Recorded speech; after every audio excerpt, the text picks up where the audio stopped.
저희가 아침에 강의에 이어서 이제 오후에 정말 우리가 유대인들이 예수를 믿는 것이 나랑 무슨 상관이 있는가 라고 말할 수 없는, 그리고 유대인들이 예수를 믿는다 하는 것이 예수님이 오시는 문을 여는 그에 대한 성경의 말씀들을 6개 패시지를 제가 뽑아서 말씀을 전했는데, 오전에 3개를 전했고 오후에 3개가 남아있습니다. 그래서 제가 사도행전 3장을 한번 여시겠습니다. 네 번째 패시지인데요, 사도행전 3장. 사도행전 3장을 여시면 19절과 21절이 되겠습니다.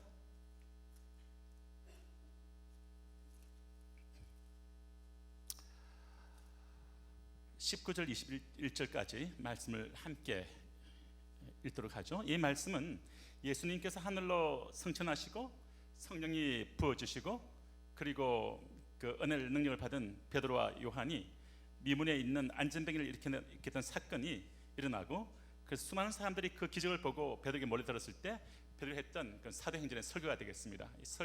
이 예수님이 그 설교 내용인데 19절부터 21절까지 함께 읽겠습니다. 시작. 그러므로 너희가 회개하고 돌이켜 너희 죄 없음을 받으라. 이같이 하면 유쾌하게 되는 날이 저부터 이를 것이요, 또 주께서 너희를 위하여 예정하신 그리스도 곧 예수를 보내시리니 하나님이 영원 전부터 거룩한 선자의 입을 의탁하여 말씀하신 바 만유를 회복하실 때까지는 하늘이 마땅히 그를 받아들이라. 자, 여기 말씀을 보게 되면 19절 말씀, 너희가 회개하고 돌이켜라. 이 너희라고 하는 이 대상이 물론 우리 각 개인에게 들어올 수 있습니다. 그러나 이 첫 번째 제가 그 성경 강의를 아마 공부했을 때 다 배우셨겠지만은 첫 번째 이 이 해중은 유대인이 되겠습니다. 너희가 회개라. 유대인들아, 너희가 회개하고 돌이켜라. 너희 죄 없음을 받으라. 그렇게 하면 보통 이렇게 말해요. 우리가 예수 복음 전할 때 너희가 복음을 전하고 난 다음에 회개하라, 돌이켜라, 죄 없음을 받으라, 그리고 이제 하나님의 백성이 된다, 천국 갈 수 있다, 이렇게 말하는데, 이게 베드로가 유대인들에게 하는 말이 좀 특이하게 표현이 되고 있어요. 유대인들아, 너희가 회개하라, 돌이켜라, 너희 죄 없음을 받으라. 이같이 하게 되면 무엇이 옵니까? 유쾌하게 된 날이 주 앞에서부터 이른다. 이렇게 되면 그렇지, 예수 믿으면 유쾌하게 되지, 심령의 생명을 갖게 되지, 기쁨이 있지 해석할 수가 있습니다. 그런데 20절이 또 중요하게 연결됩니다. 또 and 그리고 뭐가 옵니까? and 주께서 너희를 예정하신 그리스도 곧 예수를 보내시리니, 이렇게 말합니다. 참 이 말씀이 그냥 지나갈 말씀이 아닌 것 같습니다. 유대인들아, 내가 회개하라, 돌이켜라, 죄 없음을 받으라. 그러하게 되면 내가 유쾌함을 받게 될 것이다.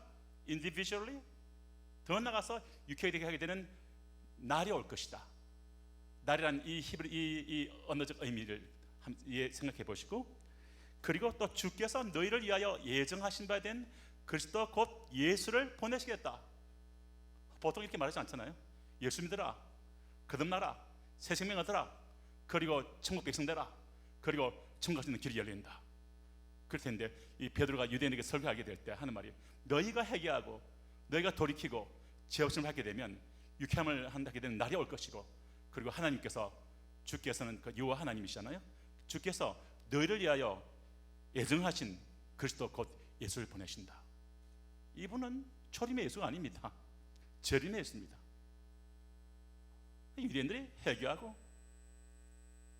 돌이키고 죄성을 받는다 하는 것이 곧 그리스도 예수를 하나님께서 보내신다 하는 이런 말씀과 연결되어 있는 이것을 조금 더 관심 있게 봐야 되지 않나.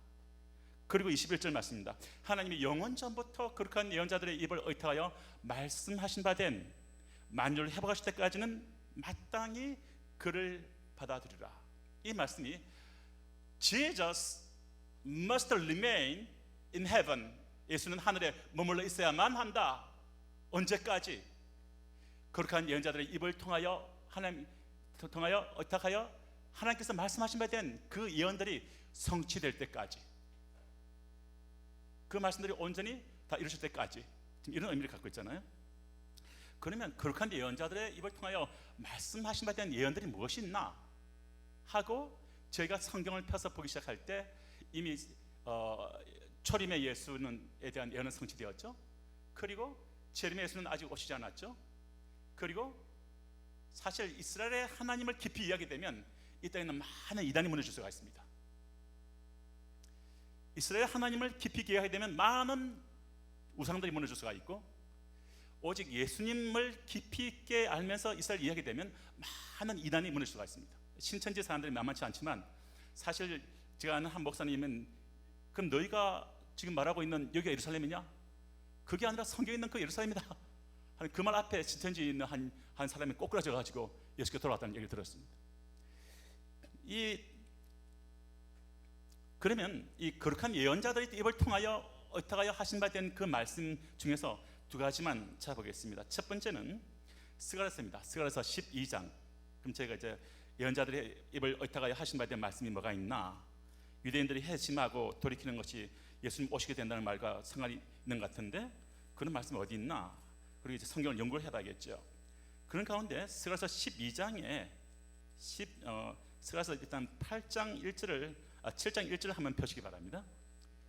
저희가 이 성경 스가랴서 공부할 때 이 말씀은 바벨론에서 관계된 어떤 말씀이야 또는 어떤 그 정도 얘기를 많이 했는데, 스가랴서 7장 1절 말씀에 보게 되면 다리오 왕 4년 9월 곧 기슬레월 4일에 여호와의 말씀, 하나님의 말씀이 스가랴에게 임하였습니다. 그런데 이 시점이 참 중요합니다.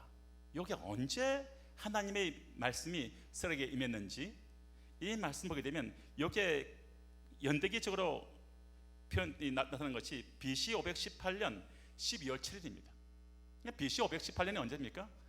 이때는 바벨론에서 귀환하고 난 다음에 20년 후에, 바벨론에서 귀환하고 난 다음에 20년 후가 되는 연도가 BC 518년인데 그때 12월 7일 날 하나님의 말씀이 스가랴 예언자에게 임하여서 그 말씀을 통하여 어떻게 해서 하나님이 주신 말씀이 오늘날 우리가 함께 지금 이 말씀을 보고 있는 거죠.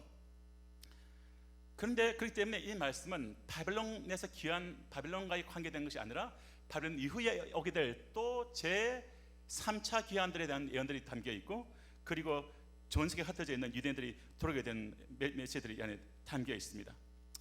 그런 가운데서 이 10장 말씀을 보시게 되면 10장에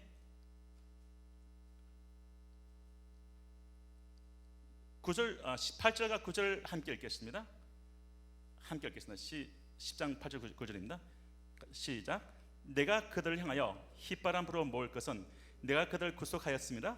그들이 전에 번성하던 같이 번성하리라. 내가 그들을 열방에 뿌리려니와 그들이 원방에서 나를 기억하고 그들이 자녀와 함께 다 생존하여 돌아올지라. 이게 보게 되면 바벨론 한 나라에서의 귀환이 아닌 열방에 뿌려진 바 된 유대인들이 고토로 돌아올 것에 대한 하나님의 예언의 말씀이 담겨 있습니다. 518년에 주어진 말씀이에요. BC. 그리고 그때 하나님께서 나는 휘바람 불겠다.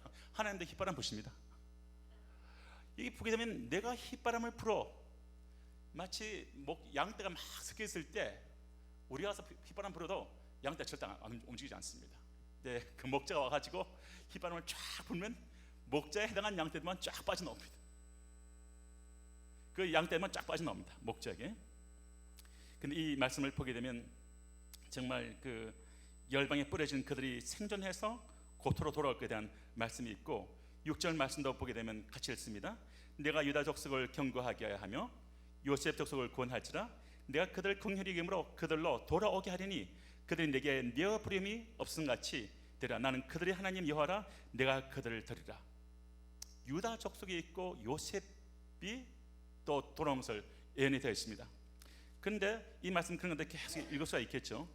그런 가운데서 12장 10절과 13장 1절은 대단히 중요한 말씀입니다. 이 말씀은 성취되지 않은 예언입니다. 하나님의 말씀은 정확합니까? 예, 우리는 다 아멘이라고 해답합니다. 하나님의 모든 예언의 말씀은 성취됩니까? 아멘입니다. 하나님 모든 예언의 말씀이 성취됩니까? 아멘입니다. 우리 여호와의 말씀 앞에 우리 정말 이 솔라피데 우리 정말 또 우리 하나님의 말씀에 대한 우리 믿음 앞에서 정말 이 하나님의 이 말씀 앞에서 이 2장 10절과 13장 1절은 왜 중요한가 하면 주님은 오신 것과 연결되어 있습니다. 14장 1절 펴보십시오. 14장 1절을 펴시면 스가랴서 14장 1절, 여호와의 날이 이른다 되어 있습니다. 여호와의 날이 이른다는 이 구약 성경 신학적인 표현에서 메시아가 다시 오시는 겁니다. 메시아가 다시 오신 날이 이른다. 메시아가 다시 오신 날이 이른다고 하는 말씀을 하면서 14장 1절에 그 앞에 있는 13장 1절과 12장 10절부터 14절까지 말씀이 아직 성취되지 않은 예언으로 우리 앞에 놓여져 있고, 아직 주님이 다시 오심이 우리 앞에 놓여져 있는데, 주님의 오심이라는 사건 앞에 12장 10절과 13장 1절의 사건이 아직 놓여져 있는 겁니다. 이 말씀을 함께 우리가 함께 읽겠습니다. 함께 읽죠. 내가 다윗의 집과 예루살렘 거민에게 은총과 강건한 심령을 부어주리니 그들이 그 찌른 바 그를 바라보고 그를 위하여 애통하기를 독자를 위하여 애통하듯 하며 그를 위하여 통곡하기를 장자를 위하여 통곡하듯 하리로다. 12장 10절 말씀입니다. 이 다윗의 집과 예루살렘 거민이라는 뜻은 정말 온 이스라엘이라는 이 표현이죠. 내가 여호와 하나님이십니다. 여호와 하나님께서 이스라엘에게 은총과 강구하는 심령을 부어주겠다. The Spirit of Grace and Supplication에서 하나님의 은혜의 영을 부어주시고 간절히 구하게 하는 영을 부어주겠다, 이 말씀이 있습니다. 하나님께서 이스라엘이 완악한, 때로는 그리스도에 대해서 등을 돌리고 있는 그 유대인들에 대해서 아브라함은 언약이 있기 때문에 주님이 하시는 말씀이 내가 그들에게 은총과 간절히 구하는 심령을 부어주겠다라고 말씀하십니다. 은총과 간절히 구하는 심령을 부어주겠다. 그리고 난 다음에 그들이 가는데 이 안에 있는 영적인 비늘이 벗겨지고 영적인 벨이 벗겨지면서 영적인 눈이 열리면서 그들이 어떻게 됩니까? 그 찌른 바 된 그를 바라보고, 찔린 바 된 그가 누굽니까? 예수님이십니다. 창에 찔리고 못에 찔린 바 된 그 예수가, 그 십자가에 달린 그 예수가 우리 민족의 메시아였는데 우리가 그를 십자가에 못 박았다고 선포했고, 그러기에 우리가 등을 돌렸고, 지금도 우리가 그를 예수란 짧은 말로 해서 저주라는 이름으로 부르고 있는 그들의 안에 있는 그 완악함과 그들 안에 있던 그 하나님 예수님을 거절했던 그들 안에 있는 그 죄를 통곡하며 회개하면서 마치 첫 번째 장자를 위해서 통곡하듯이 통곡하는 장면이 나옵니다. 이게 보면 11절에 큰 애통이 있을 것이다. 12절에 각 족속이 따로 애통할 것이다. 13절에 아내들이 따로 하며 14절 모든 남은 족속도 각기 따로 하고 그들이 따로 하며 13장 1절 같이 읽겠습니다. 같이 읽죠. 그날에 죄와 더러움을 씻는 셈이 다윗의 족속과 예루살렘 거민을 위해서 열릴 것이다. 이 말씀을 믿습니까? 이 날은 아직 오지 않았습니다. 성취되지 않으네. 지금 한 명 한 명 개인적으로 유대인들 가운데 주께서 눈인들이 열리고 예수께 고백하고는 나오지만, 이 보면 민족적인 회개 역사를 볼 수가 있습니다. 평양 대부흥의 회개와 역사 같이, 웨일즈에서의 회개와 대부흥의 역사 같이 이스라엘 가운데 민족적인 어떤 남은 자들 가운데 있는 거대한 회개 역사가 일어나는 것을 성경은 애고하고 있습니다. 언급을 하고 있습니다. 그날의 죄와 더러움을 씻는 셈이 이스라엘 가운데 열리는 것을 이야기합니다. 그 거대한 회개 역사가 일어나고 난 다음에 그 다음에 14장 1절 가시게 되면 여호와의 날이 도래합니다. 곧 예수님의 메시아의 다시 오심이 보입니다. 그래서 저희들이 이스라엘에서 기도를 해야 할 필요성이, 예수님 다시 오시기를 우리는 다 원합니다. 예수님 다시 오시게 될 때 궁극적으로 모든 피조물의 소망이 간절히 정말 그 메시아가 오게 될 때 갖고 오게 될 참된 티쿤 하올람, the restoration of whole universe, 온 우주의 회복의 사건들, 참된 샬롬을 가지게 될 사건들, 정의와 공의와 사랑과 평화 강같이 하게 된 여호와의 하나님의 날, 그날을 모든 피조물이 탄식하며 간구하고 있는데, 바로 그것을 위해서 길을 여는 데 있어서 이스라엘 주님께로 회개하고 돌이키는 그 사건이 있고 난 다음에 그 다음에 여호와의 날이 오는 것을 보게 됩니다. 그러므로 제가 정말 간절히 예수님이 오시기를 갈망하고 여호와의 날이 오기를 갈망한다면, 우리는 이스라엘 유대인들이 정 가운데 은혜와 그 가운데 간절하게 그 가운데 은총과 간구하는 영을 부어달라고 기도하고, 그런 눈들이 열려서 십자가에 달린 바 된 그 예수가 참된 메시아인 것을 깨달아는 은총이 있도록 같이 기도하시길 간절히 원합니다. 근데 스가랴서 12장의 이 말씀에 의해서 이제 저희가 또 여호와의 예언자들의 입을 의탁하여 하신 바에 대한 말씀을 하나 더 보시겠는데, 이제 에스겔서를 한번 가서 보시겠습니다. 에스겔서 36장입니다.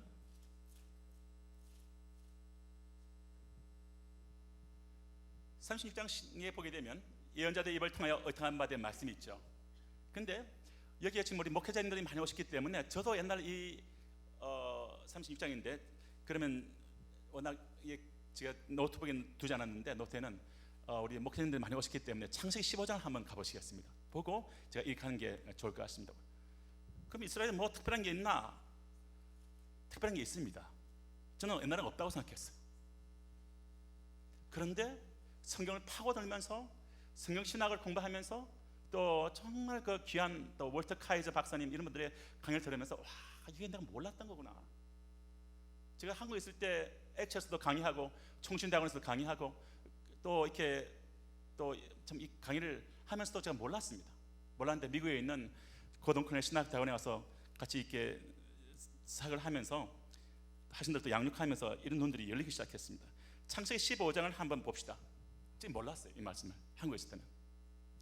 창세기 15장이 왜 중요합니까? 창세기 15장을 현대 우리가 참 설교하려면 참 힘듭니다. 많은 목사님들이 이걸 스킵해요. 저도 그랬습니다. 창세기 15장에 하나님께서 아브라함에게 네 가지 약속을 주십니다. 첫 번째, 내가 너의 방패가 되겠다. 두 번째는 내가 너에게 지극히 큰 상급이 되겠다. 우리 선포할까요? 여호와는 나의 방패시요, 여호와는 내 인생에 지극히 큰 상급이시라. 우리 자손에 지극히 큰 상급이시라. 할렐루야. 그러면서 이제 그 다음 약속은 하늘의 별 같은 자손을 주겠다, 땅을 기업으로 주겠다 약속을 하십니다. 그리고 이 땅을 주겠다 말씀을 약속하셨죠. 그때 아브라함이 말하기를, 하나님 어떻게 내가 이 약속이 이루어질 것을 내가 믿을 수 있습니까? 하니까 하나님께서 아브라함 앞에서 3년 된 순양, 암염소, 암소, 3년 수양을 산비둘기, 집들기 새끼를 취하라. 9절 말씀 되어 있어요. 아브라함이 그 모든 것을 취해서 중간을 쪼갭니다. 살아있는 동물을 중간을 쪼개면 아마 비명소리를 내면서 비가 뚝뚝 떨어질 겁니다. 근데 동물을 쪼개서 마주 대하여 놓게 하고 아브라함이 잠이 들어요. 그러면 고대 근동에 있었던 사람들은 이것을 보면서, 이게 아브라함 잠들면 안 되는데 라고 생각했을 겁니다. 왜냐하면 이것이 고대 근동의 언약을 맺는 방식이지 않습니까? Serenity Treaty라고 하는, 이 말은 큰 왕과 작은 왕 사이에 언약을 맺는 겁니다. 작은 왕, 너가 내게 대해서 충성스럽게 따라오고 내게 대해서 배반하지 아니하고 하면 내가 가지고 있는 권세와 권력과 힘을 가지고 내가 너를 지키고 보호해 주겠다. 그렇게 언약을 보통 맺는데, 그럴 때 큰 왕이 작은 왕에게 이런 일을 합니다. 동물들을 가져오게 합니다. 동물 쪼개게 합니다. 쪼개진 동물 사이를 작은 왕을 통과시킵니다. 그러면서 큰 왕과의 언약을 깨트리면 이와 같이 내가 죽임을 당한다. 그런 생산 교육을 시키는 거죠. 동물을 막 쪼개니까 막 비명소리가 들리죠. 동물 쪼개니까 피가 튀죠. 그렇게 된 사회를 작은 왕을 통과시키면서 언약을 지켜야 할 것을 다짐하는 겁니다. 고대 근동에 있었던 사람들이 이 창세기 15장의 이 문구를 본다면, 와, 특별한 왕이네. 이 왕이, 큰 왕이 우리 보통 인간들 왕하고 틀리네 말할 겁니다. 왜냐하면 이 보통 사회를 아브라함이, 그렇게 되면 아브라함이 통과해야 되는데 누가 통과합니까? 불이 통과합니다. 세오파니라 불리는 신의 현현, 세오파니, 신현, 하나님이 모세가 봤을 때 이 부시에 붙어있던 불같이 하나님의 불이 통과하는 것을 볼 수가 있습니다. 보통 성경신학에서는 그렇게 표현합니다. 하나님이 통과를 한 거예요. 이렇게 되면 이것은 굉장히 중요한 차이를 가져옵니다. 이것은 언약이 아브라함의 어떠함과 아브라함의 후손의 어떠함의 근간에서 언약이 깨어질 수 있는, 아브라함이 통과한다면 그 아브라함과 그 자손들의 어떠함의 근간에서 언약이 깨어질 수가 있습니다. 그런데 여기는 아브라함이 통과하지 않고 하나님이 통과하십니다. 이 말은 하나님의 절대성, 하나님의 거룩함, 하나님의 무오하심, 하나님의 신실하심, 하나님의 언약의 그걸 끝까지 지키시는 하나님의 어떠함에 근간해서 언약이 맺어지는 겁니다.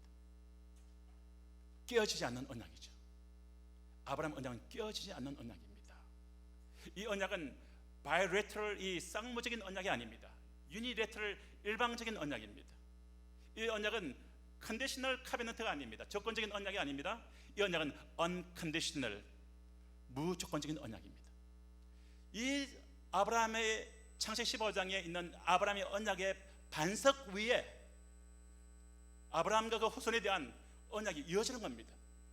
이 반석을 정확히 이해할 때 비로소 왜 우리가 이스라엘 위해서 기도를 해야 되는지, 왜 우리가 이스라엘 위해서 하나님이 갖고 있는 그런 언약이 아직 깨어지지 않았는지, 그리고 그에 대해서 하나님이 갖고 있는 신실성이 어떠한지, 바벨론까지 쫓아 우상 숭배하니까 더 망하지 않으려고 바벨론으로 내보내지만 다시 끌고 들어오시고, 그 다음에 또 그들이 하나님께 대해서 또 거부하고 하니까 다시 온 세로 흩어지만 다시 고토로 다시 불러들이시는 이 하나님의 반복적인 행위를 통해서 하나님의 변하지 않는 그런 언약에 대한 신성을 지금 보고 있는 거죠. 그런 가운데서 예레미야 우리 32장 하나만 같이 보시겠습니다. 예레미야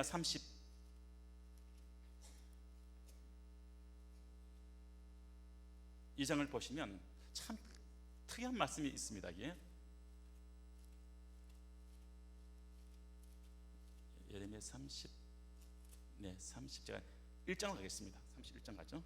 31장에 35절부터 37절까지 말씀이 있는데, 이 말씀이 아브라함 언약을 받습니다. 아브라함 언약을 받는데 이 35절 보면 이런 말씀이 있죠. 하나님께서 아브라함 언약을 우리가 눈으로 이해할 수 있도록 언약을 보여주십니다. 나 요한은 해를 낮의 빛으로 규정하였고 달과 별들을 밤의 빛으로 규정하였다.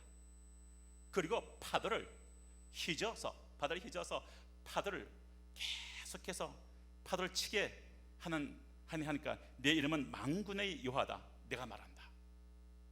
여기까지는 해석에 우리 어려움이 없죠. 36절에 이 규정이 낮에 해가 뜨는 한, 밤에 달과 별이 뜨는 한, 바다에 파도가 치는 한, 바다 한 번 치고 맙니까? 계속 칩니다. 바다에 파도가 치는 한 이스라엘 향한 나의 언약은 변함이 없다. 그 말씀이 지금 36절 말씀입니다. 이스라엘 자손도 내 앞에서 폐함을 입지 않는다, 이 말 하고 있는 거예요. 낮에 해가 뜹니까? 해가 사라져버립니까? 지구 망합니다. 파도가 치지 않는 바다 생각할 수 있습니까? 우리 아침 해를 볼 때 와, 해가 떴구나. 밤에 달이 떠오르고 달빛이 비치고 별이 빛나는 밤에 별빛이 쏟아질 때 참 그 하나님의 선물이죠. 그 동시에 하나님께서는 이 성경 속에 이스라엘 향한 나의 마음은, 나의 언약은 변하지 않는다. 그러면 여기 그 다음 말씀 어떻습니까? 37절 말씀, 나 여호와가 이같이 말한다. 위로 하늘을 청량할 수 있느냐? 하늘 청량할 수 있습니까? 우리 청량 못합니다. 얼마만큼 하겠죠? 우리가 뭐 달까지, 태양계까지, 수금지화 계속해서 우주 끝까지, 은하계 끝까지, 태양계 끝까지, 은하계, 안드로메다 대성운까지 끝까지 파고 들어가서 하늘 끝까지 측정할 수 있는 사람이 누가 있습니까? 미국 나사에서 할 수 있습니까? 한번 나사에서 준비한 걸 MIT에서 한번 본 적이 있었는데 진짜 끝이 없더라고요. 우주가 끝이 없더라고요. 끝이 없습니다. 우리 가운데 그 측정할 수 있는 사람이 있습니까? 한국에서 우주 끝까지 측정할 수 있는 사람이 있습니까? 미국에 있습니까? 유럽에 있습니까? 없습니다. 하나님 하시는 말씀은 뭡니까? 내 마음의 깊이를 내가 다 모르는데 왜 내가 일방적으로 작은 머리에서 이스라엘 끝났다고 말하느냐? 내가 그 작은 머리에서 이스라엘은 이미 버려졌다고 말하느냐? 큰일 납니다. 주님 앞에 섰을 때 하나님께서 우주 끝까지 측정할 수 없는 너희의 두뇌가 제한되어 있는데 내가 갖고 있는 그 우주 끝까지를 측정할 수 있는 자가 오직 난데 내가 갖고 있는 계획은 37절 말씀 뭘 합니까? 내가 이스라엘 자손에 행한 모든 일을 인해서 너희 중에 측정할 수 있는 자가 있다면 내가 이스라엘 자손에 행한 모든 일을 인해서 그들 다 버리리라. 여호와의 말이다. 무슨 말이죠? 이스라엘이 했던 이 행위 때문에, 저 행위 때문에, 이 행위 때문에 이스라엘은 버림당했다 라고 말하는, 그렇게 말하지 말라는 겁니다. 그들이 잘못하면 징계를 받죠. 잘못하면 징계를 받습니다. 그러나 주님께서 그들을 버리지 않겠다고 말씀을 하십니다. 물론 그들이 한 명 한 명 그런 가운데서 우리 그 아브라함 언약을 보는 가운데서, 그러면 예언자들의 입을 의탁하여 하신 바에 대한 말씀 가운데 하나만 더 파고들어 합시다. 시간이 지금 많지 않기 때문에 에스겔서 다시 가겠습니다. 36장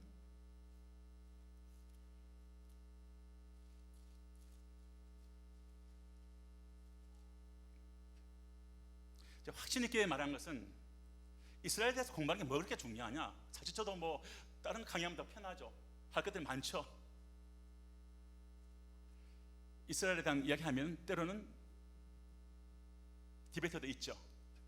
하지만 이 말씀을 전하지 않을 수 없는 게, 이것이 이스라엘에 대한 이 성경에 있는 가르침이라 하는 것이 그냥 이스라엘 한 나라의 어떤 전도하고 하는 그 차원에서 끝나는 것이 아니라, 이것이 예수님이 오시는 문을 여는 또 하나의 중요한 기능이 있다는 겁니다.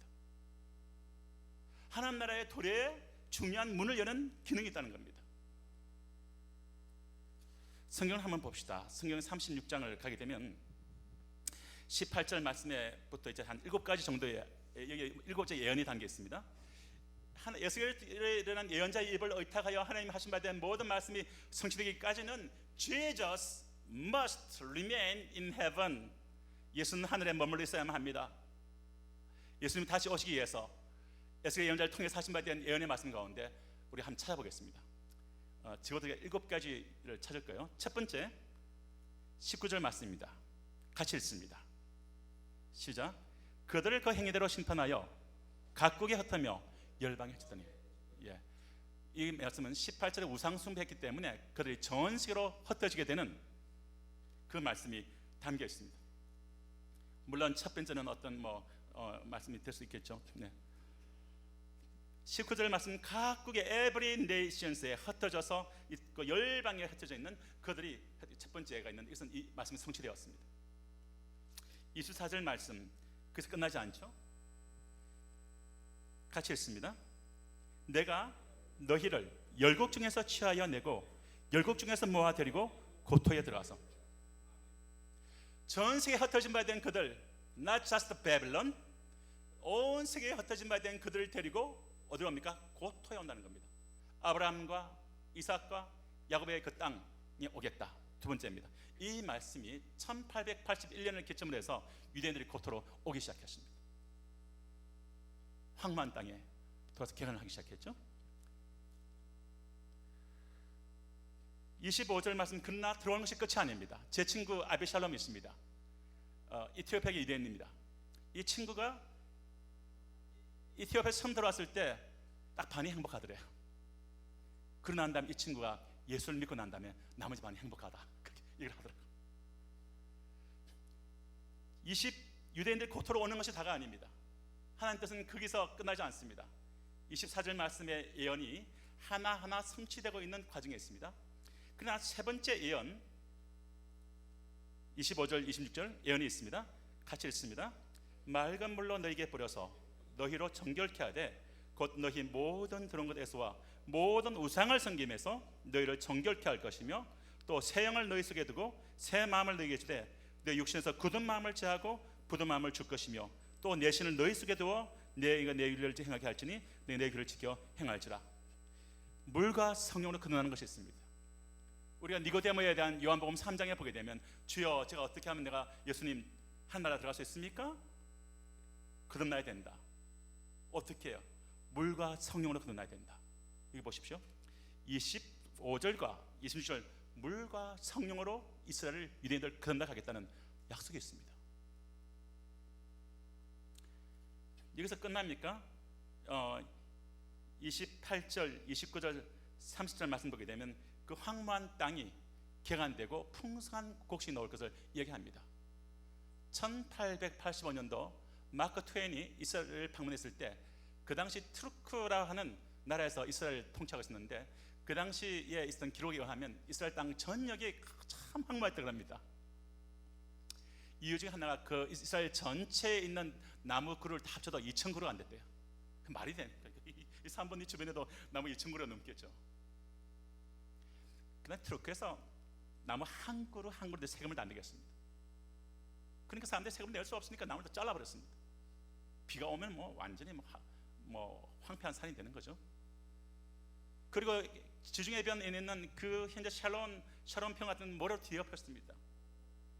그럼 갈릴리 바다가 있지 않냐? 갈릴리 호수가 있지 않냐? 물도 많은데. 근데 갈릴리 호수 주변은 말라리아가 창궐했습니다. 나가면 완전히 죽어나는 거죠. 하여튼 이 황무한 땅 가운데 놀랍게도 28절, 29절, 30절 다시 준 땅에, 너희 열조에게 준 땅에 너희가 가여 내 백성이 되고라는 말씀이 있고, 그 가운데서 곡식으로 풍성하게 되고 나무의 실과 밭소산이 풍성하게 되는 그 역사가 있습니다. 지금 이스라엘은 참 놀랍게 유럽에까지 이렇게 과일을 정말 수출하고 있는 것을 볼 수가 있고 풍성한 것을 볼 수가 있습니다. 제가 93년도부터 계속 이스라엘 땅을 한 5분을 들어간 것 같아요. 집차를 빌려서 저 성경 말씀이 진짜인가? 그걸 알고 싶었던 거예요. 성경 말씀이 진짜로 이루어지나? 말씀은 실제인데, 이 말씀대로 이스라엘 땅이 변화된다는데 진짜 변화되나? 하고 갈 때마다 집을 빌려가지고 갈릴리 지방 쪽으로 밤에 타고 올라가면 그 캄캄했습니다, 옛날에는. 근데 1년 지나가면서 숲이 더 우거지기 시작하고, 1년 지나가기 시작하면서 산 위에 동네 빛이 전기불이 들어오기 시작하고 마을들이 태어나기 시작하고, 와, 갈수록 푸르러지는 거예요, 이스라엘 전역이.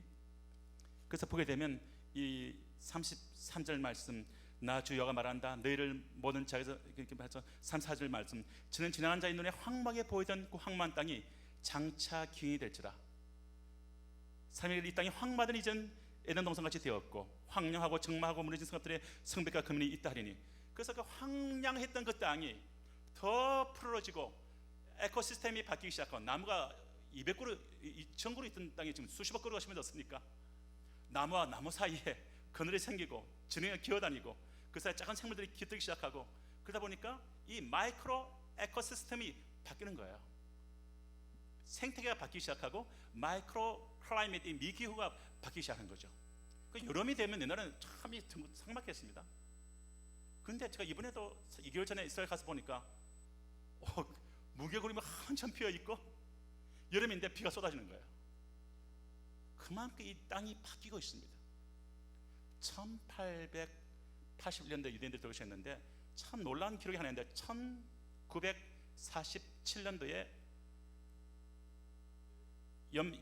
연맹에서 이스라엘 독립을 선포하고 1948년 5월 14일 이스라엘이 독립하고 난 그 다음 해인 1949년도에 전무후무한 비가 쏟아졌다고 합니다, 이스라엘 가운데. 또 한 가지 참 재밌는 현상은, 여러분께서 이렇게 성경에 대해서, 성경을 우리는 믿습니다. 근데 이 성경이, 우리가 지금 갖고 있는 이 성경은, 구약 성경은 AD 1000년경에 있는 비블리아 헤브라이카 스투트가르텐시아를 하는 BHS에서 된 그 사본에서부터 우리가 이 영어 성경과 한글 성경이 번역된 겁니다. AD 1000년경의 성경을 갖고 우리는 좀 보고 있는 거예요. 그러니까 자유주의 신학가에 우리가 전투를 벌릴 때 성경을 믿냐 안 믿냐, 성경 믿을 게 못 된다, 성경은 그걸 거의 폐기하다시피 하는 그런 어떤 치열한 어떤 그런 이 성경에 대한 어떤 이 신학적인 논쟁이 벌어졌을 때, 그때 복음주의권에서 맥을 못 쳤습니다. 우리가 갖고 있는 AD 1000년경 성경을 번역해서 영어로 한글로 보고 있으니까, 그러면 옛날에 했던 그 말이 얼마든지 바뀔 수 있지 않냐, 어떻게 신뢰하냐 그랬는데 참 놀라운 일이 벌어집니다. BC 150년경에 쿰란에서 사본이 발견됩니다.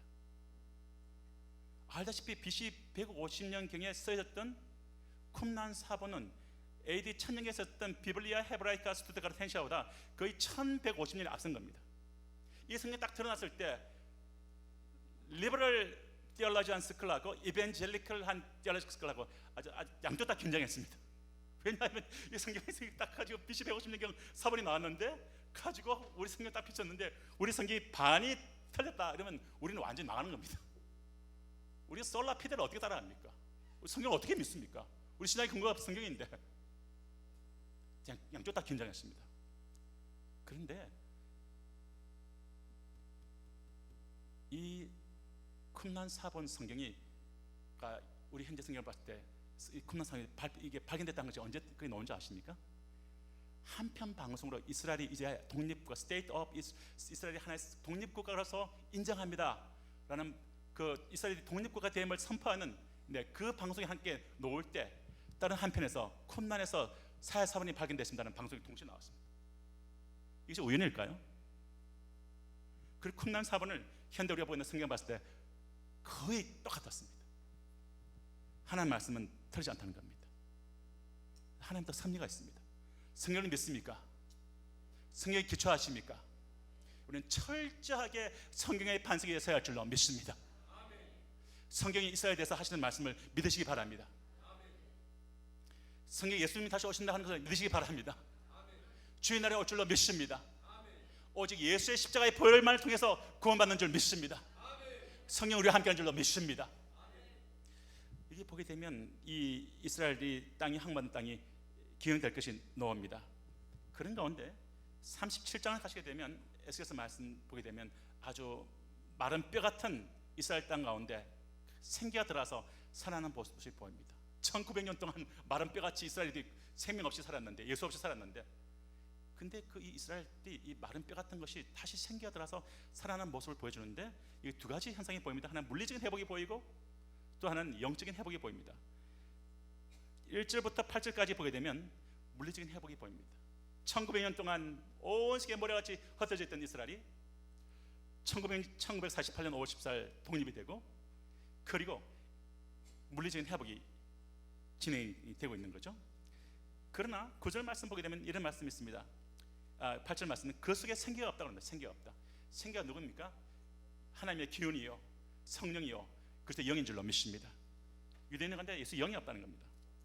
그런 가운데 9절에 생기와 사방에서 도와서 이 사망을 당한 자 부르서 살게 하라 하셨다라 해서 그 말씀대로 대언하였더니, 오늘 제가 마치 마이크를 잡고 이스라엘 가운데 하나님께서 오직 그래서 영으로 말미암아 오직 예수의 생기로 말미암아 세될 줄로 믿습니다 라고 선포하듯이 주 여호와의 말씀에 생기야 주의 말씀대로 대언하였더니 생기가 거기에 들어가며 우리가 예수 말씀 붙들고 기도하게 될 때 이스라엘 가운데 Spirit of Grace and Supplication, 은혜와 강건한 영이 부어지게 해달라고 기도하기 시작할 때 그 하나님 영이 부어질 줄로 믿습니다. 그 다음에 이 눈에 막고 있는 이 비늘이 벗겨지고 십자가에 달린 바 된 예수가 참된 메시아를 깨닫게 되는 그 날이 올 줄로 믿습니다. 생겨 들어서 드는데 11절에 이 뼈는 이스라엘 온 족속이란 거죠. 이스라엘 온 족속이다. 온에도 중요합니다. 온, 그냥 족속이 아닙니다. 이스라엘 온 족속 가운데 생겨 들어가는 모습이 보입니다. 그런 가운데 37장의 말씀이 흘렀는데, 자, 한 가지 아직 성취되지 않은 두 가지 예언이 또 남아 있어요.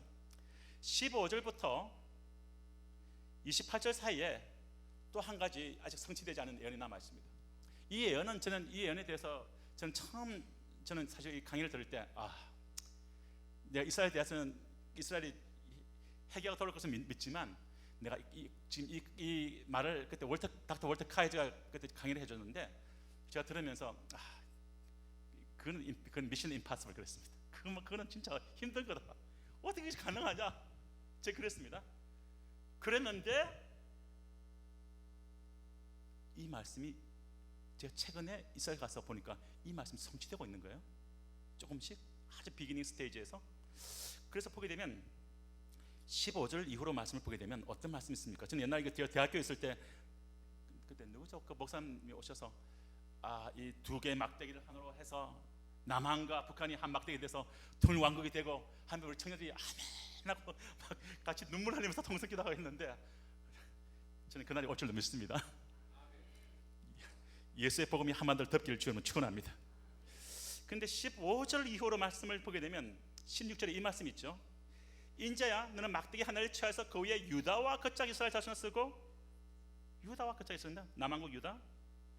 또 다른 막대기 하나는 그 위에 에브라임의 막대기 곧 요셉과 거짝 이스라엘 온 족속을 쓰라. 이 말씀은 에프라임은 북왕국 10지파를 의미합니다. 닥터 카이저께서 말씀하기를 봐라, 남한국 유다에서 흩어진 그 족속과 북한국 10지파에서 흩어진 족속이 앞으로 하나가 될 것이다. 그 말씀하는 거예요. 그래서 내가 제가 앉아서 그건 아닌 것 같습니다. 제가 그런 생각을 안에서 했거든요. 17절 그 막대기들 서로 연합하여 하나가 되게 하라. 내 손 둘이 하나가 되리라. 너희 민족이 내게 말하여 이르기를 이것이 무슨 뜻입니까? 저희도 아마 그렇게 하겠죠. 이게 무슨 뜻이냐? 두 막대기가 하나 된다고? 남한국 유다와 북한국에 있는 10지파가 하나가 된다고? 말도 안 돼. 북한국 유다, 남한국 유다, 이 남한국 유다, 북한국 이스라엘이 깨어진 지가 언제인데? 언제입니까? 931년경 아닙니까? 그때 솔로몬 이후에 르호보암은 남유다, 여로보암은 북한국 이스라엘 통치하게 돼서 그때 나라가 쪼개져 버렸는데, 그때 이후로 지금이 언제입니까? 2018년이면 2018년 플러스 931년이면 이게 뭡니까? 2900 몇십 년 아닙니까? 그렇게 많이 흩어진 그 북한국 유다, 북한국 이스라엘 지금 어디가 있는데 어떻게 어디 돌아온단 말인가 말이죠. 어떻게 이게 가능하나? 제 작은 머리로 저는 안 된다고 생각했습니다. 그런데 성경은 이렇게 말합니다. 둘이 하나가 된다. 19절 그 사람들 18절에 너희 민족이 내게 말하여 이르기를 이것이 무슨 뜻인지 우리에게 구하라. 구하지 않겠느냐? 하거든 이게 무슨 뜻인가? 라고 이 성경을 대해서 알고 싶어 하거든 너는 곧 이르라. 주 여호와의 말씀에 내가 에브라임의 손에 있는 바 요셉과 그 짝 이스라엘 지파들의 막대기를 취하여 유다의 막대기에 붙여서 한 막대기가 되게 한즉 내 손에서 하나가 되리라 하셨다 하라. 남한국 유다와 북한국 10지파가 하나가 된다. 너는 그 글 쓴 막대기들을 무리 목전에서 손에 잡고 그 이들 주의 말씀에 내가 이스라엘 자손을 그 간바 열국에서 취하여서 그 동서남북 사면에서 모아서 그 아브라함의 땅 고토로 돌아가게 하고 그 땅 이스라엘 모든 산에서 그들로 한 나라를 이루어서 한 임금이 모두 다스리게 하리니 그들이 다시는 두 민족이 되지 아니하며 그 나라로 나누지 아니할지라. 여러분 어떻게 생각하세요? 이 성경 말씀을 이렇게 해석하기는 아마 해석을 아마 우리 많이 안 했겠죠. 근데 그 미국의 복음주의 신학학회 회장이시고 52권의 책을 쓰신 분이에요. 닥터 월터 카이저는 가장 저명한 복음주의 신학자인 그분께서 이 성경 하나님의 말씀을 믿어야 한다. 우리 머릿속에서 되고 안 되고 거기서 측정하면 안 된다. 하나님의 말씀대로 우리가 순복하고 믿어야 된다.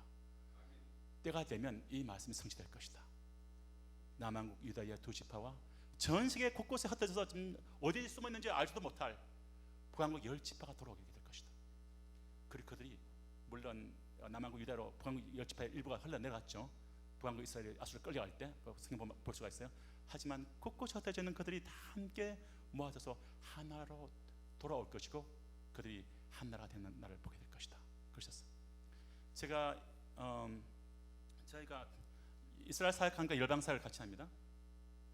미얀마의 양곤에 제가 미얀마 이벤젤리컬 바이블 칼리지를 세워서 신학교에 있습니다.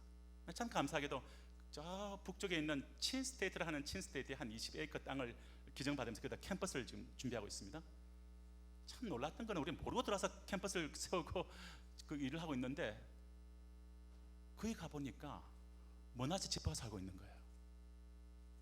므낫세 지파가 그들이 그 조상들의 글에 의하면 BC 500 몇십 년경에 그들이 그까지 밀려와가지고 거기서 살고 있는 거예요.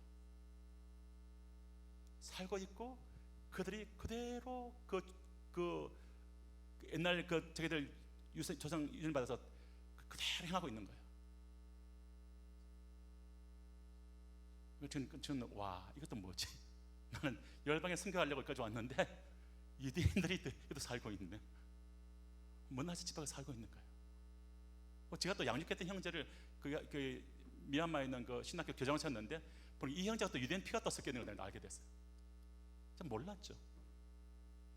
고동 클레 신학교 제가 양육했던 형제인데, 근데 와 이건 또 뭐지? 그런데 참 놀랍게 헤브론을 제가 2년 전에 갔는데 헤브론에 갔더니 아시안 베이스 우리 같은 동양인 베이스가 있는 사람이 그 뮤지엄에서 일을 하고 있는 거예요. 그 유대인에 보니까 키파 쓰고 있고, 그래서 where are you from? 하니까 I'm from 웨스턴 너던 사이드, 인디아, 미얀마 borderline. 그래서 그런 사람들이 머나세 트라이브. 내가 인도 북서쪽에 있는 미얀마 접경지대에서 살아왔는데 알리야했습니다. 저 머나세 지파입니다. 머나세 지파가 와 있는 거예요. 그래서 제가 놀래가지고 머나세 지파가 벌써 알리야를 시작했네.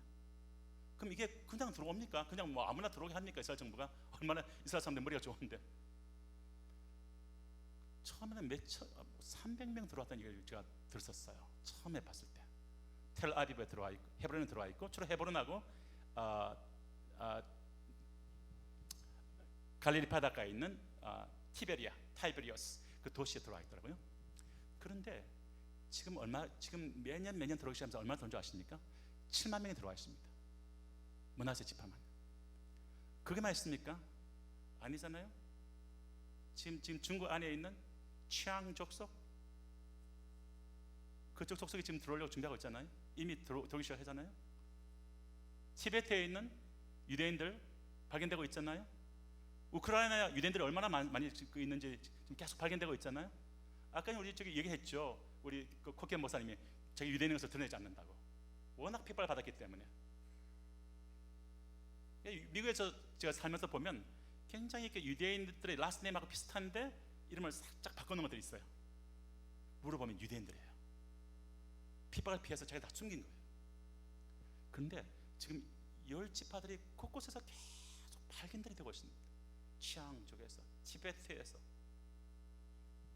그리고 우크라이나에서 계속 이들이 발견되기 시작하고 이스라엘 정부가 그것을 알고 지금 하나하나 일들을 안에서 하고 있습니다. 저는 제가 참 오래전에 이 말씀을 배웠을 때 저는 이거는 말도 안 돼. 어떻게 이게 이루어지냐? 말도 안 돼. 루터가 실수한 게 그거 아닙니까? 그가 루터가 이스라엘에서 안 좋은 글을 남겨놓고 나는데 마지막 죽기 전에 쓴 글이 있어요. 그 쓴 걸 보면 이런 말 합니다.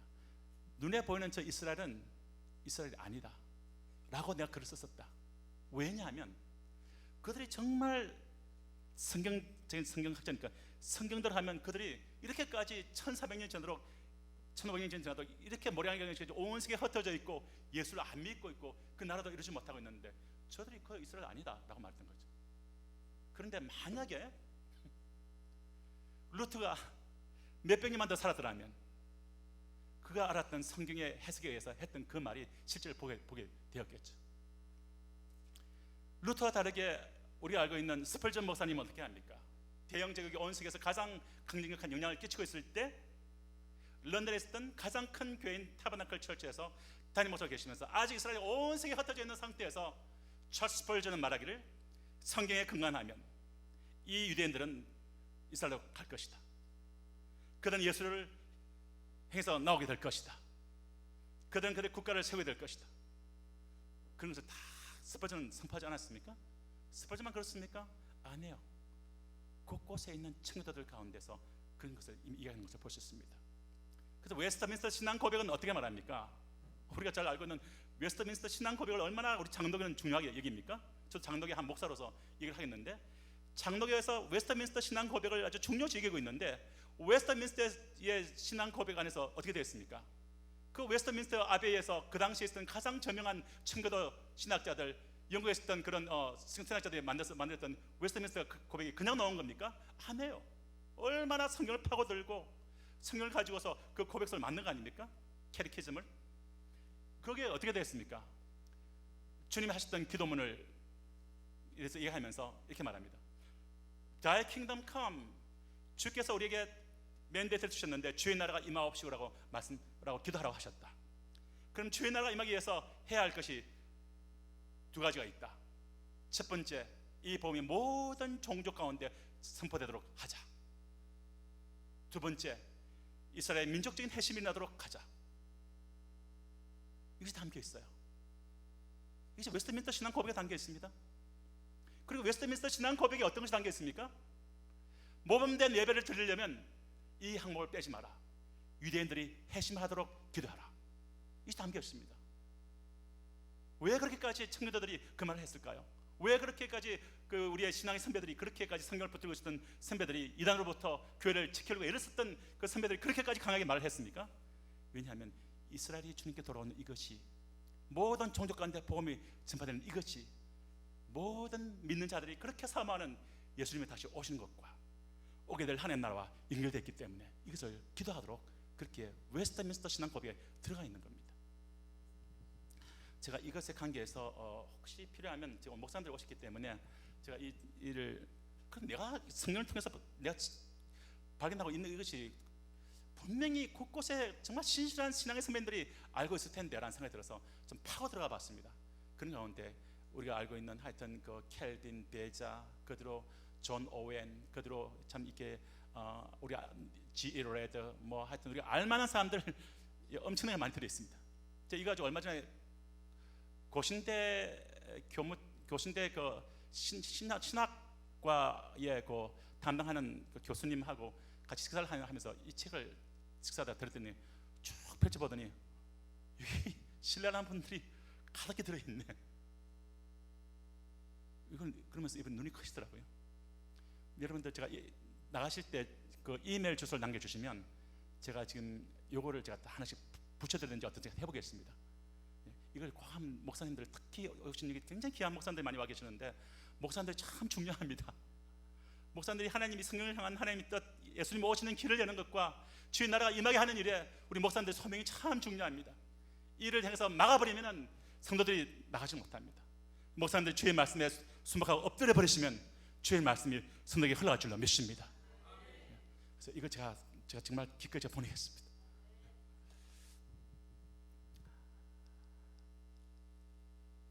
존 파이퍼도, 존 파이퍼 왔다 갔죠. 존 파이퍼도 그런 말, 아마 이스라엘 첫 번째 기독교 국가가 될 것이다, 그런 말까지 해요. 미국에서 있는 많은 복음주의자들의 글을 다 만났으니까 아마 도움이 되실 것 같습니다. 자, 그렇게 해서 보게 되면 남한국 유다와 북한국 이스라엘의 그 지파들이 함께 연합되어지는 그 비전이 보입니다. 아직 성취되지 않은 예언이에요. 그런데 이미 머나세 지파가 7만 명이 들어와 있습니다. 치안 쪽이 이미 들어오기 시작했습니다. 이티오피아에서 유대인들이 15만 명 들어와 있습니다. 앞에 좀 보고 있지 않습니까? 여기 들어오지 않았습니까? 성경 말씀 진짜 많습니까? 눈으로 보라고 지금 오신 겁니다. 거기하고 레베카 다 와 있는 겁니다. 유대인들이 지금 돌아가 있는 거예요. 하나님 말씀은 진리입니다. 하나님 말씀은 살아 있습니다. 할렐루야. 선포합시다. 하나님 말씀은 진리이다. 하나님의 말씀은, 예언은 반드시 성취된다. 할렐루야. 이스라엘이 고토로 돌아오고 유대인들이 예수님을 믿게 되는, 그리고 이 안에 거대한 회개 역사가 터져나오고, 그리고 그들 가운데 바루카바 비심 아도나이가 터져나오고, 예수님 오시라 하는 고백이 터져나오고, 온 세계 교회는 마라나타라는 고백이 터져나오겠죠. 그럴 때 주님 다시 오실 줄로 믿습니다. 그 다음에 하나가 더 있습니다. 38장에 가시면 이 부분도 아직 성취되지 않은 예언인데, 제가 어제 밤에 자기 전에 잠깐 뉴스를 체크해 봤습니다.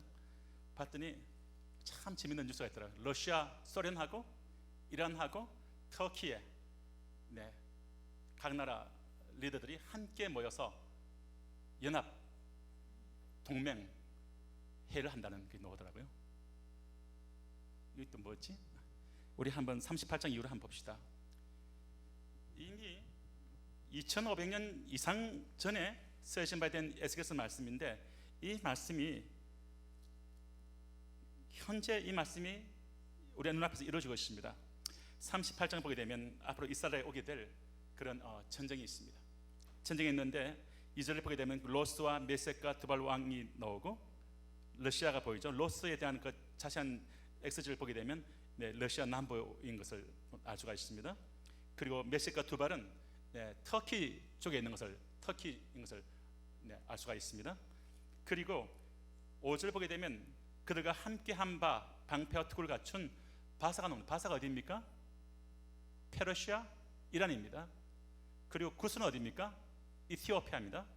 근데 더 말하면 지금 이티오피아, 수단, 에리트리아 하는 지금 굉장히 특히 에리트리아, 수단은 굉장히 강한 extreme한 이슬람ik 컨트리가 되겠습니다. 이란은 지금 이스라엘 지금 멸망시키려고 아주 작심을 했습니다. 이란의 존재 목적은 이스라엘 멸망시키는 것이다. 케오스를 가져와야 된다. 그럴 때 말하는 이슬람의 메시아가 올 것이라고 믿고 있어요. 목숨 걸고 하고 있습니다. 그런데 하나님은 주님 다시 오셔야 되기 때문에 이스라엘 고토를 끌고 들어오신 겁니다. 그들이 예수께 돌아와야 됩니다. 사탄이 제일 무서워하는 게 뭡니까? 온 세계 모든 종족 가운데 복음이 전파되는 것과 더불어서 이스라엘 유대인들이 회심하고 죽게 돌아온 겁니다. 그러면 사탄 무지개 던져집니다. 적그리스도 지옥불 속에 던져집니다. 그래서 끝까지 막으려 합니다. 그러나 우리 주 예수님이 더 강하십니다. 우리는 무슬림하고 전쟁하지 않습니다. 우리는 그 뒤에 있는 하나님 나라의 주님의 다시 오심을 막고 있는, 그리스도로 인해서 다그될 하나님 나라를 막고 있는 그 악한 영과야 싸움을 하는 것이죠. 그렇기 때문에 이게 보게 되면 바사와 구스와 북과 고멜과 이런 종족들이 이스라엘 치는 것을 볼 수가 있는데, 8절에 일어날 후 곧 말년의 마지막 해입니다. 마지막 때가 됐을 때 명령을 받고 그 땅 곧 오래 황무했던 이스라엘 땅에 산이 이르니 그 땅 백성은 어떤 사람이 어떻습니까? 오래 살았습니까? 어떻게 되어 있죠? 칼을 벗어나서 열국에서부터 모여 들어와 있다는 겁니다. 이스라엘은 칼에서 벗어나서 여기서도 모여 들어와 있습니다. 이방에서부터 나와서 다 평안히 거하는 중이라. 12절 말씀, 물건을 겁탈하고 노력하려 하고 내 손을 들어서 항마했다. 지금 사람이 거처하는 땅과 열국 중에서 모여서 침성한 재물을 얻고 세상 중앙에 거하는 백성을 칠 때, 하나님은 이스라엘 땅을 세상 중앙이라고 말합니다. 세상 중앙에 거하는 백성을 칠 때, 그때 13절의 말씀이 있습니다. 스바와 드단과 다시스와, 참 재밌잖아요. 그럼 사우디아라비아는 어떻게 되나? 이집트도 어떻게 되나? 중동에 강국들이 있는데 스바와 드단과 다시스, 여기에 보게 되면 사우디아라비아가 들어있습니다. 사우디아라비아가 지금 친미 국가고 지금 친이스라엘, 어떤 이스라엘과 지금 밑에 이란 때문에, 시아파 때문에 순위파의 종주국으로서 이란과 각을 세우고 있다 보니까 이스라엘과 지금 이렇게 관계를 굉장히 부드럽게 만들어가고 있습니다. 그러니까 순위파의 종주국인 사우디아라비아와 관계된 나라들이 스바, 드단, 다시스입니다. 스바, 드단입니다. 이런 나라들의 상고들이, 이런 이란에서 이스라엘 공격하고, 터키와 공격하고, 러시아 남부가 공격하고, 또 리비아 부시 그 앞에 참 이 5절에 부시 리비아 옆에 그 나라들이죠. 북아프리카 있는 나라들이죠. 이런 나라들이 이스라엘 치게 될 때, 참 신기한 것은 이 나라들이 다 극단적인 이슬람ik 컨트리들입니다. 이들이 이스라엘 치게 되면서 나오죠. 그럴 때 사우디아라비아에 있는 사람들을, 스바와 드단 사람들이 뭐 하는 거냐 너희들이, 전쟁에 가담하지 않고 부자들이 내게 이걸 내가 탈출하러 왔느냐, 노력하러 왔느냐, 그런 말 하고 있는 것을 볼 수가 있습니다. 사우디아라비아 집 뒤에 있는 거예요. 참 성경이 기가 막힙니다. 하나님 말씀은 정확합니다. 그래서 이 예언이 남겨져 있습니다. 그런데 제가 말한 것은 여기서 끝이 아니죠. 하나님 이 일을 통해서 하나님이 살아계신 것과 하나님께서 영광을 드러내실 겁니다. 23절에 하나님이 자신을 드러내시죠. 전쟁에서 이기게 하시고 나를 여호와 곧 이스라엘의 거룩한 자인 줄 알 것이다 말씀하시죠. 그리고 말씀을 보게 될 때 이 전쟁이 곡과 마곡의 이 곡의 전쟁이라고 볼 수 있는 이 전쟁이 눈앞에 놓여져 있는데, 이 전쟁이 지금 이렇게 다가오고 있습니다. 여러분들 뉴스를 다시 한번 보십시오. 이란이 어떻게 움직이는지, 터키가 어떻게 움직이는지. 터키가 이스라엘, 미국과 관계가 안 좋습니다. 이란은 진짜 미국하고 관계가 어렵습니다. 북한이 또 있습니다. 또 뭐가 있습니까? 또 이렇게 이 러시아가 좀 그렇습니다. 또 차이나가 있습니다. 지금 굉장히 또 시리아가 있습니다. 시리아 옆에 지금 소련 무기가 들어와 있습니다. 굉장히 가까이 지금 뭐가 이렇게 움직이고 있습니다. 성경이 실제로 현실로 우리 눈앞에서 펼쳐지고 있습니다. 성경은 문서나 신화가 아닙니다. 성경은 살아있는 하나님의 말씀입니다. 그러면 여기 있는 이 아직 성취되지 않은 고개 전쟁이 지금 오고 있는데, 제가 이번에도 가서 유대인 친구들 물어봤더니 전쟁이 올 것을 자기들도 지금 대비하고 있대요. 전쟁이 일어날 것을 대비하고 있고, 이미 러시아 군대가 시리아에 와 있고, 이란 군대가 시리아에 와 있고, 그리고 터키가 지금 현재 굉장히 각을 세우고 있고, 이란이 각을 세우고 있고, 지금 현재 그런 가운데 전쟁이 올 것을 자기들 지금 준비하고 있다. 그러면서 준비를 하고 있더라고요. 하나님 이길 줄로 믿습니다. 그런 가운데서 이 성취되지 않은 이 예언이 여기서 끝나지 않죠. 어떤 예언이 있습니까? 43장입니다. 1절부터 5절 보십시오. 여기 보면 하나님의 영광이 다시 들어옵니다. 그 후에 그가 나를 데리고 문에 이르니, 곧 동양한 문인데 동문이 되겠죠. 이스라엘 하나님의 영광이, 하나님의 영광, 이게 지금 누구겠습니까? 하나님의 영광이 동편에서부터 오는데, 하나님의 음성이 많은 물소리가 같고 땅은 그 영광에서 빛을 나기 시작합니다. 3절 말씀이 그발 하숫가에 보았던 그 이상, 4절 여호와 영광이 동문을 통해서 하나님 전으로 들어오게 되는, 5절 여호와 영광이 전에 가득하게 되는, 7절 말씀 네 발을 두른 내게 시는 인자야, 이는 네 보좌에 쳐서 네 발을 두른 쳐서 이스라엘 족속 가운데 영원히 거할 것이라, 영원토록 그들 가운데 거할 것이다. 9절 말씀, 12절 말씀 함께 읽겠습니다. 전의 법은 이러하느라 상급 꼭대기 지점의 주인은 지극히 거룩하리라. 하나님의 영광이 들어온 것을 봅니다. 하나님의 영광이 누구겠습니까? 다시 돌아옵니다. 그리고 이 말씀에 대한 에스겔서 제일 끝을 가보겠습니다. 48장 35절 말씀.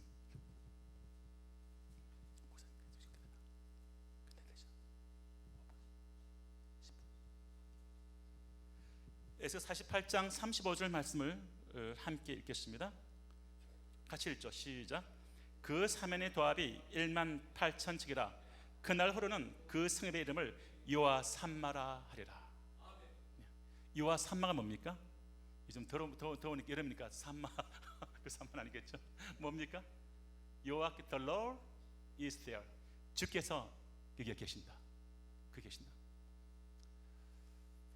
이게 지금 성취되지 않은 우리 에스겔서 말씀에서, 아까 사도행전 3장에서 사도 베드로를 통해서 하셨던 말씀, 거룩한 예언자들의 입을 통하여 하셨던 모든 말씀이 성취되기까지 Jesus must remain in heaven, 예수는 하늘에 머물러 있어야만 하는데 했던 그 말씀에 비춰서 에스겔서에 있는 36장, 7장, 8장과 43장과 말씀을 본다면 성취되지 않은 예언이 뭐가 있고 성취된 예언이 뭐가 있고를 볼 수 있겠습니다. 첫 번째 예언이 뭐가 있었죠? 성취된 예언 36장을 다시 이렇게 살짝 펼쳐서 놓고 얘기를 할 수 있겠죠? 19절에 이스라엘은 온 세계에 흩어진다. 디아스포라. 두 번째 24절 이스라엘이 알리야 할 것이다. 온 세로부터 고토로 돌아올 것이다. 세 번째 그들이 물과 성령으로, 마치 니고데모에게 예수님 말씀하신 것처럼 물과 성령으로 그들이 세우게 될 것이다.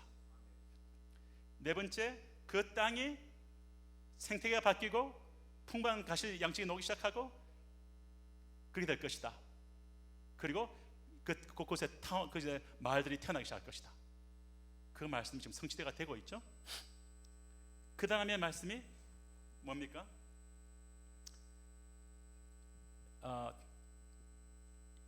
남한국 유다와 북한국 10지파가 함께 만나지면서 한 나라로 회복되는 일이 올 것이다. 이 예언이 있는 겁니다. 이 예언은 지금 성취되지가 않았습니다. 그런데 문화사가 이미 들어갔습니다. 중국 치앙족이 이미 세 가정이 들어갔습니다. 티베트에 있는 발견된 종족이 지금 이스라엘 쪽의 정부 쪽에서 지금 신경을 쓰고 있습니다. 그것이 지금 이렇게 실제적으로 눈앞에서 이루어졌습니다. 왜 그러면 하나님께서 이스라엘 이렇게까지 사용하십니까? 하나님 이스라엘 통해서 온 세계에 있는 하나님 백성들 가운데 깨어나기를 원하십니다.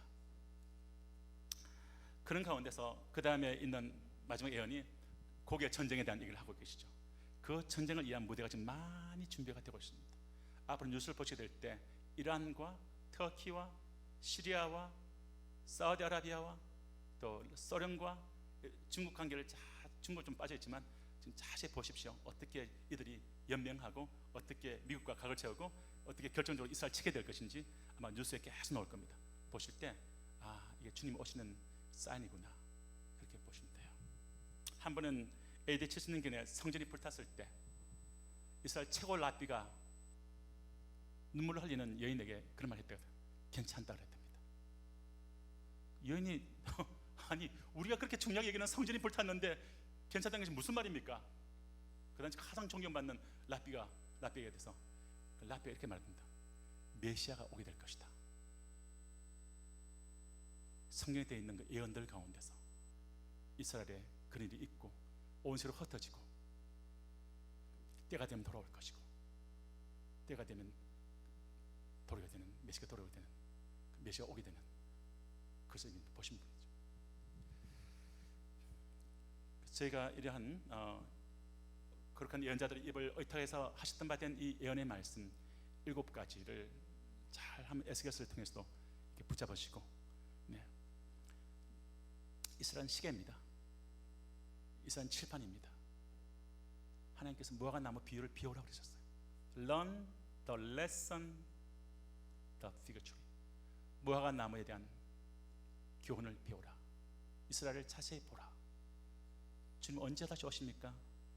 주님이 언제 다시 오시고 생이 언제 끝납니까? 다시 주님의 시대가 어떻게 도래합니까? 할 때 무화과 나무의 비유를 배우라. 예수님 하신 말씀 줄로 믿습니다. 일어나시겠습니다. 기도합시다.